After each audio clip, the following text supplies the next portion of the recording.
प्रदोष व्रत हिंदू धर्म का एक महत्वपूर्ण व्रत है जो भगवान शिव को समर्पित होता है। हिंदू पंचांग के अनुसार यह व्रत हर त्रयोदशी तिथि को रखा जाता है, जो कि अमावस्या और पूर्णिमा से एक दिन पूर्व आती है। प्रदोष व्रत का नाम प्रदोष इसलिए पड़ा क्योंकि यह व्रत संध्या काल दिन के अंतिम भाग में किया जाता है, जिसे प्रदोष काल कहते हैं। इस समय को भगवान शिव की आराधना के लिए अत्यंत शुभ माना जाता है। प्रदोष व्रत क्या है? प्रदोष व्रत एक उपवास और आराधना का दिन होता है, जिसमें भक्त दिन भर उपवास रखकर संध्या के समय भगवान शिव और माता पार्वती की पूजा करते हैं। यह व्रत शिव भक्तों के लिए विशेष फलदायक माना गया है और इससे पापों का नाश होता है, सुख, शांति और मोक्ष की प्राप्ति होती है। प्रदोष व्रत 3 प्रकार के माने जाते हैं। सोम प्रदोष, जब त्रयोदशी सोमवार को पड़े, चंद्र को शांत करने वाला व्रत है। भौम प्रदोष, जब यह मंगलवार को पड़े तो मंगल दोष से मुक्ति हेतु। शनि प्रदोष, जब यह शनिवार को पड़े, शनि प्रदोष निवारण हेतु।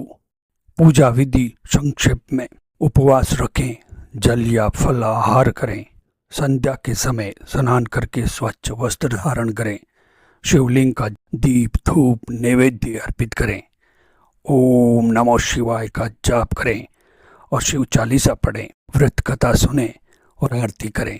अगले दिन व्रत का पारण करें। प्रदोष व्रत की संपूर्ण कथा।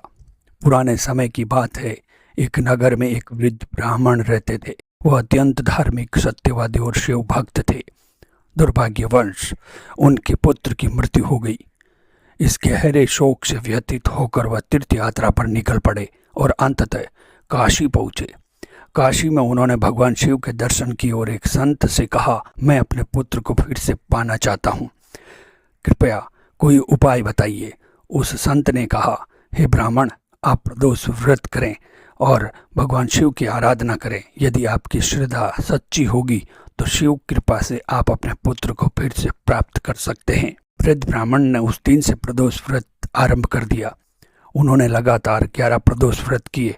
12वें व्रत की रात्रि में उन्होंने स्वप्न में भगवान शिव को देखा। प्रभु ने कहा, हे वत्स, तुम्हारी भक्ति से मैं प्रसन्न हूँ, तुम्हें पुत्र की प्राप्ति फिर से होगी।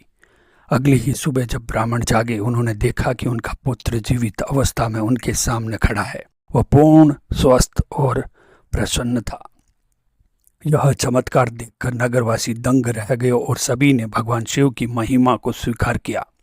एक अन्य पौराणिक कथा, समुद्र मंथन और शिव का हलाहल पीना।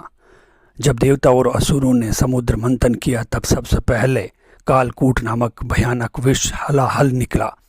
यह विष इतना भयंकर था कि उसकी ज्वाला से तीनों लोक जलने लगे। तब देवता और असुर दोनों भगवान शिव के पास पहुंचे और रक्षा की प्रार्थना की।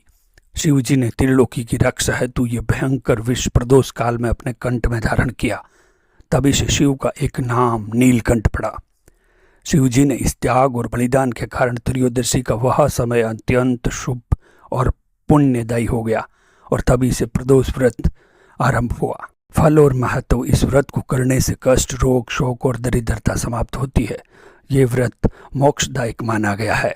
जो स्त्री पुरुष श्रद्धा से इसे करते हैं, उन्हें पारिवारिक सुख, संतान और आध्यात्मिक शांति प्राप्त होती है।